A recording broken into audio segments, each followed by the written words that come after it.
wabarakatuh. Perkenalkan, nama saya Siska SPD. Saya adalah guru Bahasa Indonesia di SMA IT Akmala Sabila, Kabupaten Cirebon, Provinsi Jawa Barat. Saya juga adalah mahasiswa PPG dalam jabatan kategori 2 tahun 2002 di Universitas Siliwangi Tasikmalaya dengan nomor peserta 2016996 25633. Saya akan melaksanakan uji kinerja di SMA IT Akmala Sabila dengan materi pembelajaran menganalisis struktur dan kebahasaan tes eksploitasi di kelas 11 semester 1. Berikut video praktik pembelajaran saya. Selamat menyaksikan.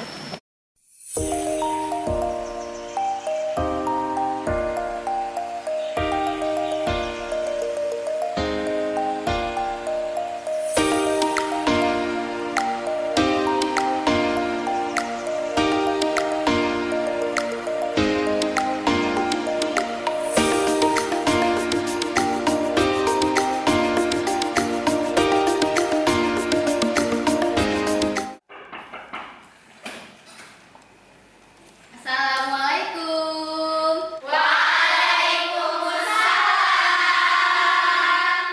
Bagaimana kabar hari ini semuanya? Alhamdulillah, luar biasa. Allahu Akbar. Yes. Alhamdulillah semuanya baik. Nah, sebelum kita mengawali pembelajaran, kita berdoa terlebih dahulu. Ya, silahkan Kakak Ambar memimpin doa. Get ready to pray. Before we study, let's pray together. Bismillahirrahmanirrahim. Raditu billahi rabba wa bil islami dina wa bi Muhammadin nabiyyan wa rasula.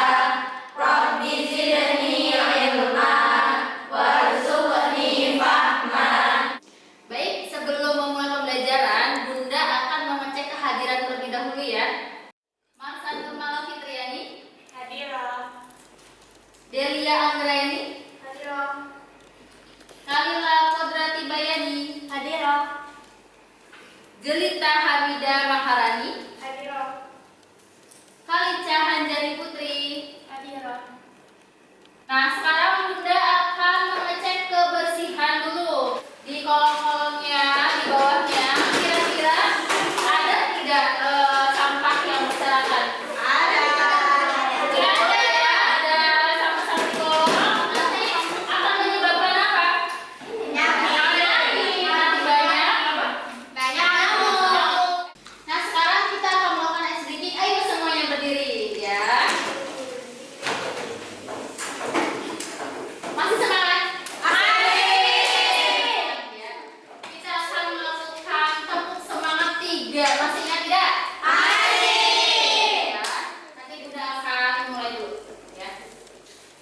Tepuk semangat 3. Tepuk 1. Tepuk 2. Tepuk 3. Semangat. Tepuk 4. Konsentrasi. Tepuk 5. Siap belajar. Sebelum kita melanjutkan pembelajaran selanjutnya, coba kira-kira ingat tidak dengan pembelajaran minggu lalu? Coba siapa yang ingat? Acungkan tangan. Aku. Ya, silakan Nabila. Pembelajaran minggu kemarin tentang teks prosedur. Bagaimana semuanya? Betul atau tidak? Betul. Silakan Kak Nabila untuk menjelaskan apa itu teks prosedur ya. Teks prosedur adalah langkah-langkah suatu aktivitas atau kegiatan untuk menyelesaikan satu pekerjaan. Betul atau tidak? Betul. Berarti Kak Nabila masih mengingat pembelajaran minggu lalu. Yang kedua ada struktur teks prosedur. Siapa kira-kira yang tahu apa itu strukturnya? Aku. Ya, silakan Kak Ambar. Jadi strukturnya itu ada yang pertama tujuan, yang kedua material atau alat dan bahan, yang ketiga langkah-langkah, dan yang keempat itu kesimpulan, Bunda. Betul atau tidak? Betul. Selanjutnya yaitu kaidah kebahasaan teks prosedur. Siapa lagi yang mengetahui? Aku.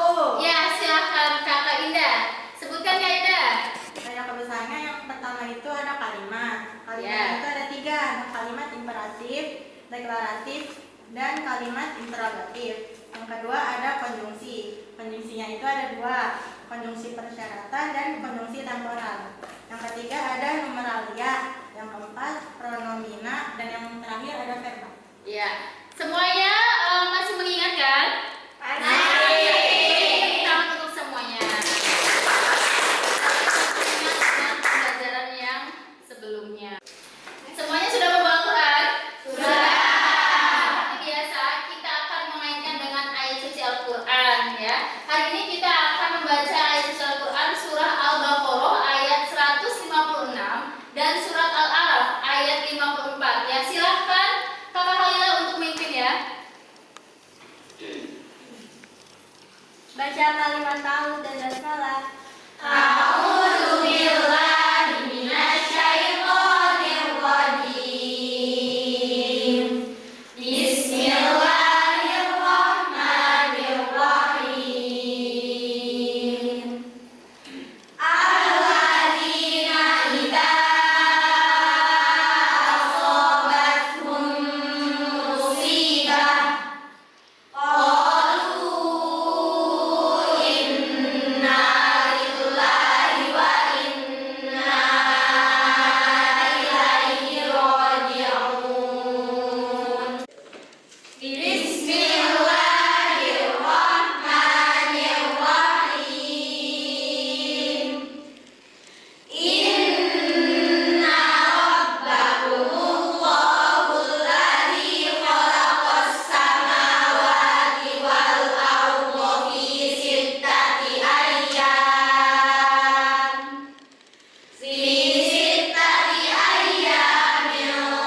Tsumma stawa 'alal 'arsy yughshil lailan nahara yatlubuhu hasitan wasyamsa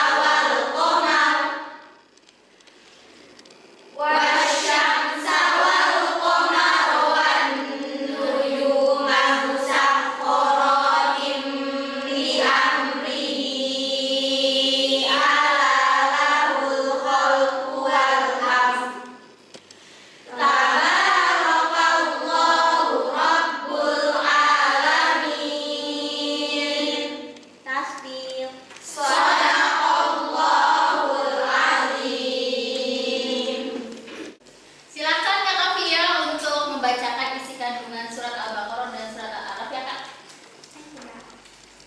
Dalam Quran surat Al-Baqarah yang artinya yaitu orang-orang yang apabila ditimpa musibah mereka berkata inna lillahi wa inna ilaihi raji'un, sesungguhnya kami milik Allah dan kepadanya lah kami kembali.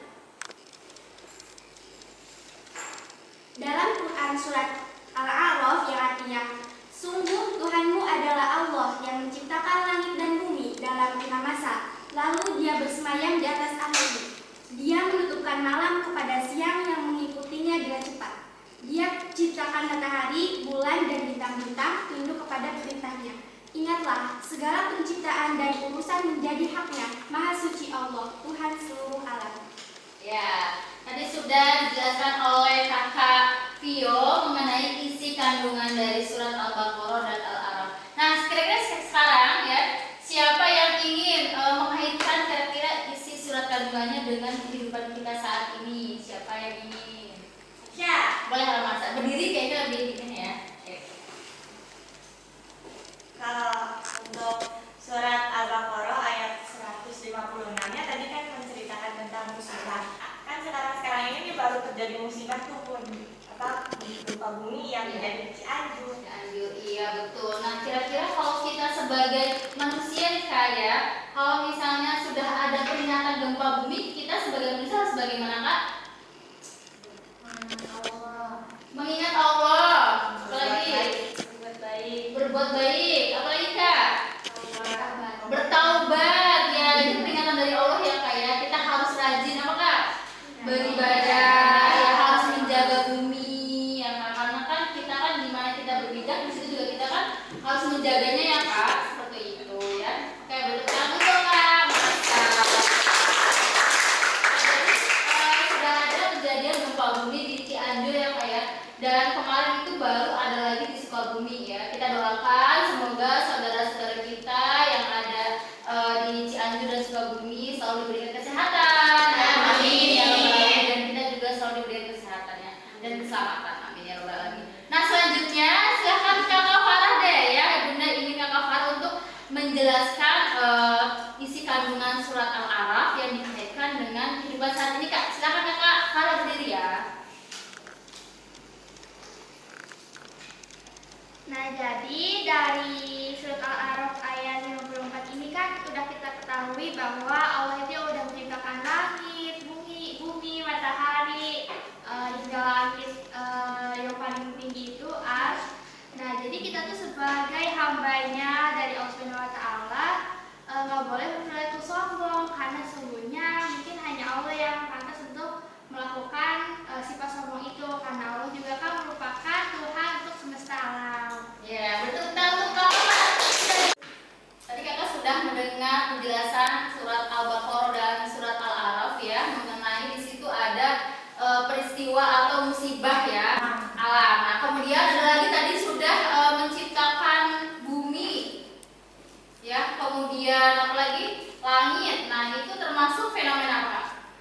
Alam. Nah, selanjutnya kalau misalkan Bunda memberikan contoh lagi, yaitu pada saat di jalan raya itu banyak sekali kendaraan yang lalu lalang, kemudian di situ terjadi kemacetan. Nah, itu termasuk peristiwa fenomena apa Kak?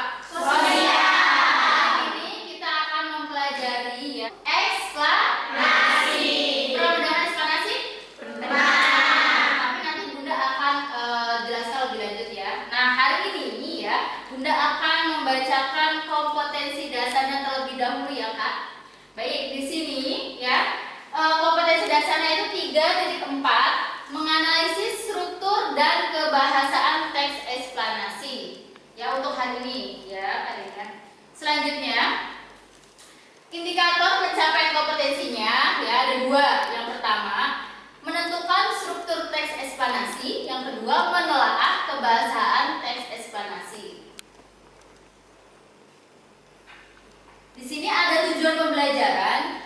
Melalui kegiatan pembelajaran dengan pendekatan saintifik dengan model program based learning, peserta didik dapat menentukan struktur dan menelaah kebahasaan teks eksplanasi dengan tepat, disertai sikap religius, tanggung jawab, dan percaya diri selama proses pembelajaran. Ya.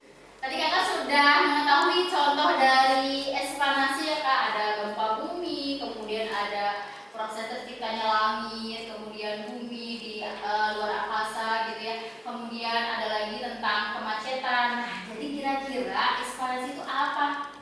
Eksplanasi itu teks yang menceritakan tentang suatu kejadian. Betul atau tidak? Betul.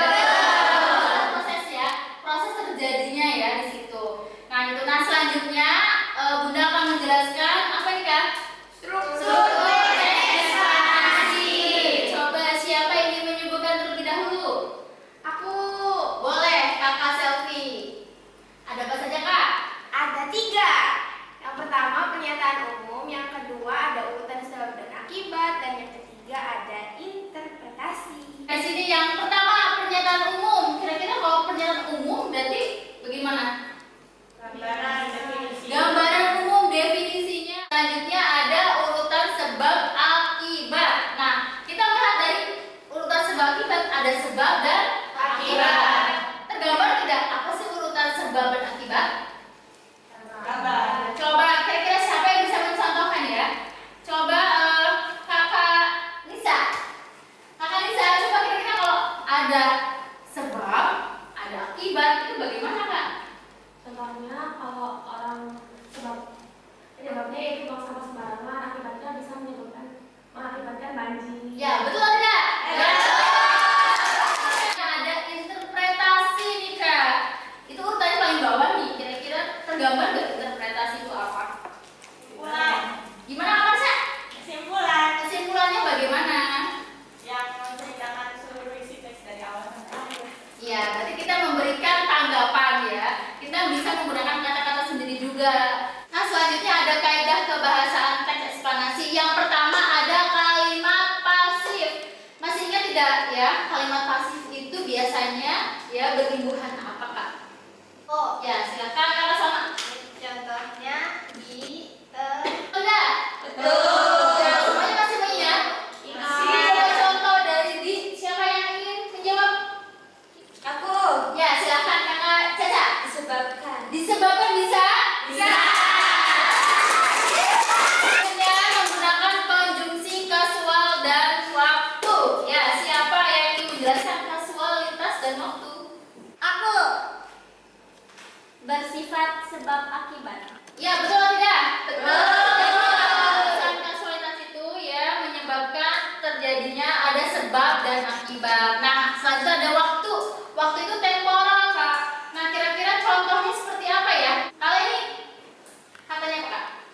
Contoh dari konjungsi waktu yaitu ketika, saat, kemudian, setelah, lalu, sejak, dan sementara. Ya, itu adalah contoh dari konjungsi waktu. Nah, selanjutnya ada terdapat istilah ilmiah ya. Istilah ilmiah itu biasanya seperti sains gitu kayak atau bahasa asing. Kalau fenomena alam ya, biasanya itu ada kata-kata ilmiahnya seperti apa, Kak? Magma. Ya, apa lagi Kak? Erupsi, betul. Apa lagi? Reboisasi. Gimana? Bagaimana? Reboisasi. Reboisasi ya. Nah, itu termasuk contoh dari istilah ilmiah. Selanjutnya ada kata kerja material dan rasional ya. Kata kerja material itu biasanya kita melakukan sesuatu atau aktivitas fisik ya. Kata kerja material biasanya diberi oleh imbuhanme ya. Kira-kira siapa yang memberikan contoh untuk imbuhanme? Aku. Ya, silakan Kak Kala. Menyapu, mengempel, menyimpan, membuka. Kaidah kebacaannya sudah paham sampai sini? Kalau sudah memahami kaidah kebahasaan ya, Bunda akan menayangkan sebuah video ya, video di luar angkasa. Kira-kira siapa yang penasaran ada apa saja dari luar angkasa? Pada saat ditayangkan video, semuanya memperhatikan ya Kak ya. Nanti akan ada pertanyaan ya. Silakan nanti kakak menjawab pertanyaannya dari Bunda. Ya, bentar. Oke.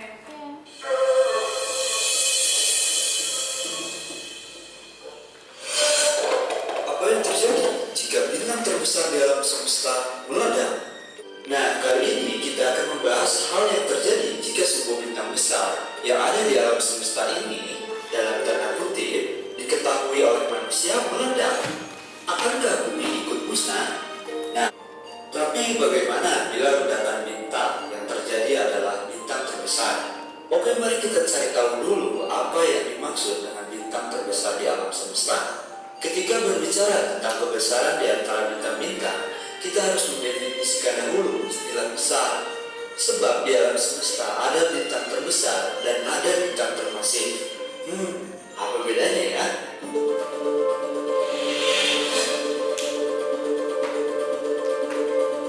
Bintang terbesar di alam semesta sudah pasti memiliki massa yang besar.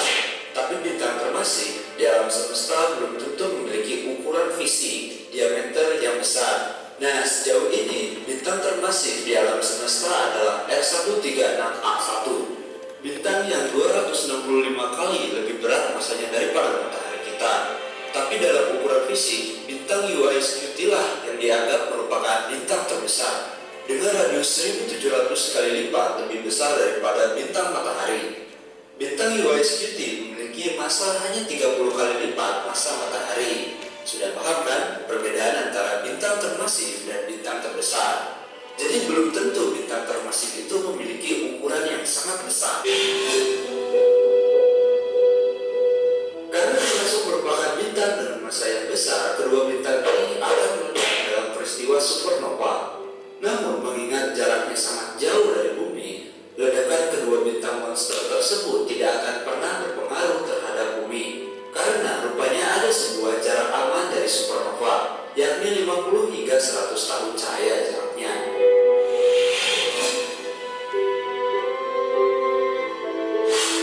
Nah, apa yang terjadi jika supernova meledak di dekat bumi? Katakanlah supernova yang berjarak 30 tahun cahaya itu meledak. Maka menurut Mark Rayl, seorang astronom senior dari Pusat Astrofisika Harvard, supernova tersebut akan menyebabkan efek sangat besar kepada bumi.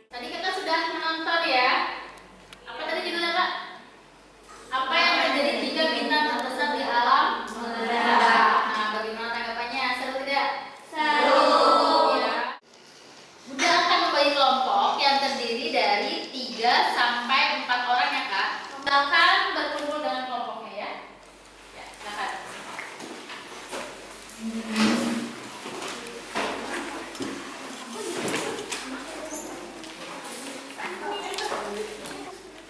kakak sudah menonton videonya ya. Sekarang Bunda akan memberikan pertanyaan ya. Ada 3 pertanyaan. Silakan nanti acungkan tangan untuk menjawabnya kak ya. Pasti tadi sudah memperhatikan kan videonya? Yang pertama, nih pertanyaannya, mengapa jarak kedua bintang monster sangat berpengaruh terhadap bumi? Siapa yang menjawab? Saya. Ya silakan Kak Aca berdiri ya. Karena jika kedua bintang monster tersebut meledak tetapi karena jaraknya jauh, bumi akan aman. Tetapi jika kedua bintang monster tersebut meledak dengan jarak ke bumi berdekatan, akan terjadi kepunahan massa. Ya betul tidak? Kemudian nih ada pertanyaan yang kedua ya. Jelaskan peristiwa supernova yang terdapat dalam video. Siapa yang ingin menjawab Kak? Saya. Ya kakak Salma, silakan berdiri kakak Salma. Coba jelaskan. Peristiwa ledakan yang sangat besar dan energik dari suatu bintang besar dan masif seperti yang ada di dalam video, yaitu bintang F136A1 dan 2 diikuti dan akan mengakibatkan hancurnya lapisan ozon yang melindungi planet kita. Ya seperti itu ya peristiwa supernova ya kak ya. Nah terakhir nih, bagaimana dampak yang terjadi jika bintang terbesar di alam semesta meledak? Dampaknya apa kira-kira? Aku, ya silakan kakak Lala berdiri ya. Menyebabkan efek besar pada bumi, kemungkinan kepunahan massa. Pembunuhan massa betul atau tidak? Betul. Lagi dampaknya silakan. Kakak siapa? Kakak Jelita? Ya apa lagi? Apabila sinar X dan sinar gamma yang energik dapat menghancurkan lapisan ozon yang melindungi planet kita dari sinar UV matahari. Ya betul ya juga tadi menghasilkan lapisan ozon dampaknya. Semuanya memahami ya atas permasalahan yang sudah dikembangkan oleh teman-teman dari pertanyaan Bunda. Sudah jelas ya? Baik. Kalau sudah jelas, Bunda akan memberikan LKPD ya, tugas kelompok ya. Nanti Bunda akan memberikan LKPD berjudulnya itu Aurora. Pernah mendengar Aurora? Pernah. Aurora masih termasuk fenomena apa kak?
kejadiannya adalah kemunculan aurora dimulai dari proses terjadinya angin matahari. Pertama-tama, sunspot terbentuk dan menciptakan medan magnet.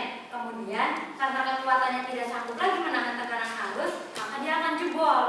Sunspot ini yang hancur akan mengeluarkan kandungan energi tersalurkan yang berupa arus elektron dan proton. Biasanya, aurora terjadi di planet bumi pada daerah sekitar kutub selatan dan utara. Fenomena aurora yang terjadi di daerah utara dikenal dengan nama aurora borealis. Sementara aurora yang terjadi di daerah selatan disebut dengan aurora australis. Namanya didapat dari Dewi Pajarom. Aurora dan nama angin utara dalam bahasa Yunani adalah boreas. Di tanah Eropa, aurora borealis terlihat kemerah-merahan di ufuk utara, seolah matahari akan terbit dari arah itu. Fenomena alam aurora borealis selalu terjadi di antara bulan Maret, April, juga September dan Oktober.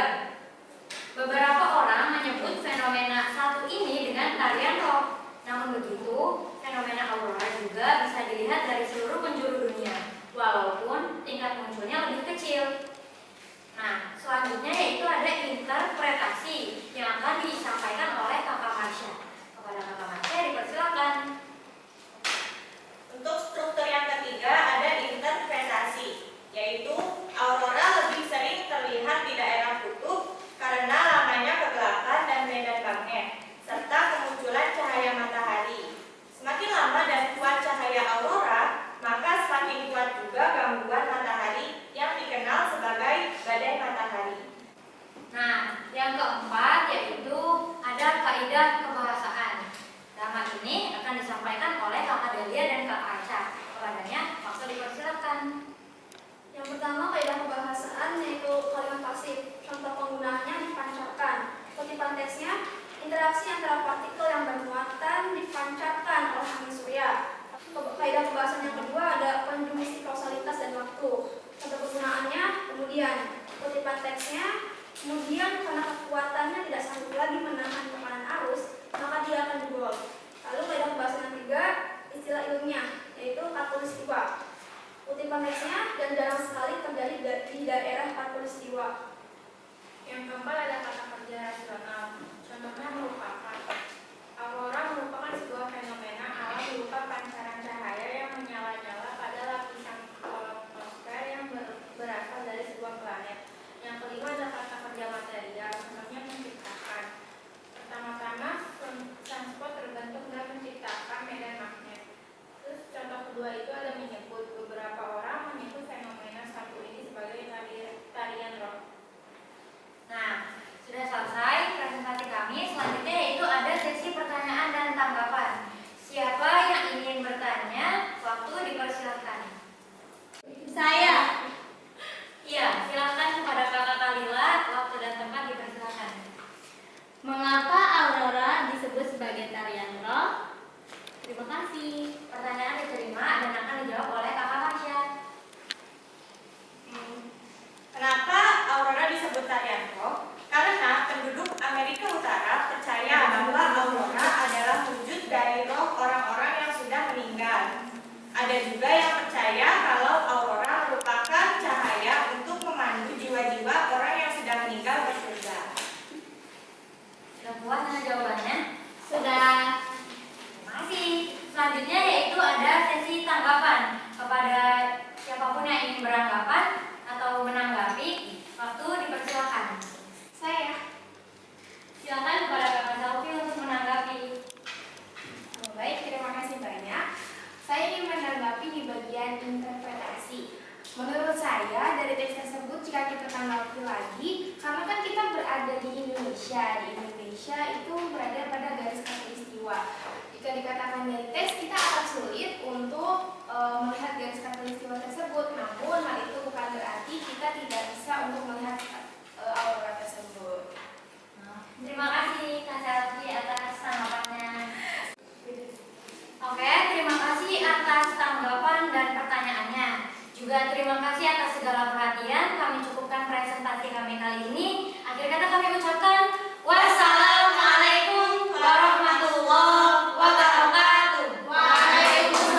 dengan sendirinya.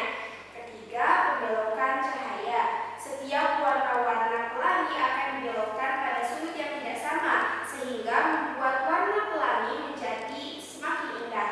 Keempat, terbentuklah warna pelangi. Warna yang dibelokkan pertama kali adalah warna ungu, sedangkan untuk warna terakhir yang dibelokkan adalah warna merah. Warna pelangi terlihat utuh disebabkan oleh geometri optik dalam proses penguraian warna. Yang terakhir adalah interpretasi.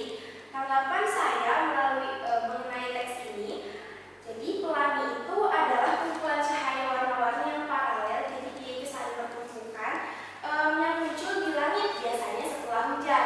Mengapa hal ini bisa terjadi? Hal ini bisa terjadi karena sinar matahari itu melalui tetesan air dan terjadi pembiasan atau pembelokan cahaya, sehingga setelah itu warna pelangi bisa terbentuk. Kemudian saya akan mempresentasikan tentang struktur kebahasaan atau kaidah kebahasaan dari teks tersebut. Yang pertama ada kalimat pasif, yaitu dilihat dari kata dilihat, di mana pada kutipan teks yaitu selain itu pelangi juga bisa dilihat di sekeliling air terjun. Kemudian yang kedua ada konjungsi kausalitas dan waktu. Saya mengambil kata ketika, di mana di kalimat ini pelangi cuma bisa kita jumpai ketika hujan berbarengan dengan matahari bersinar, namun dari sisi yang berlawanan dengan kita. Kemudian yang ketiga yaitu berkaitan dengan istilah ilmiah. Saya ambil kalimat geometri optik. Seperti itu. Cukup sekian presentasi saya. Terima kasih. Wassalamualaikum warahmatullahi wabarakatuh. Waalaikumsalam warahmatullahi wabarakatuh. Alhamdulillah pembelajaran hari ini telah selesai dilaksanakan ya. Nah, sebelum kita mengakhiri ya, kira-kira siapa yang bisa menyimpulkan pembelajaran hari ini? Acungkan tangannya. Saya. Ya, silakan Kak Farah berdiri.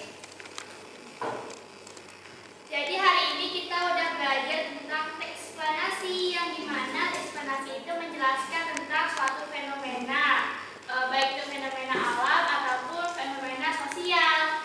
Nah, di dalam teksnya itu dibagi menjadi 3 bagian. Yang pertama ada identifikasi fenomena, yang kedua ada rangkaian kejadian, dan yang ketiga ada interpretasi.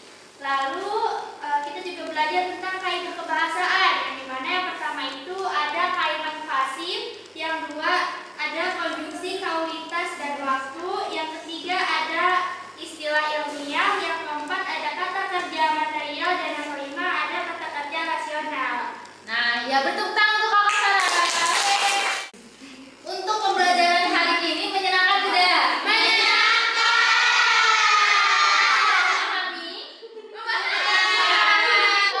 Sebelum Bunda mengakhiri pembelajaran hari ini, nanti yang tadi sudah maju perwakilan untuk membacakan hasil individunya, yang belum maju, nah nanti Bunda akan memeriksanya hasil individunya. Dan nanti minggu depan ya kita berjumpa lagi ya, bertemu lagi dengan materi memproduksi teks eksplanasi ya Kak. Sebelum diakhiri silakan Kakak Amba untuk memimpin doa. Get ready to pray. After we study, let's pray together. Bismillah.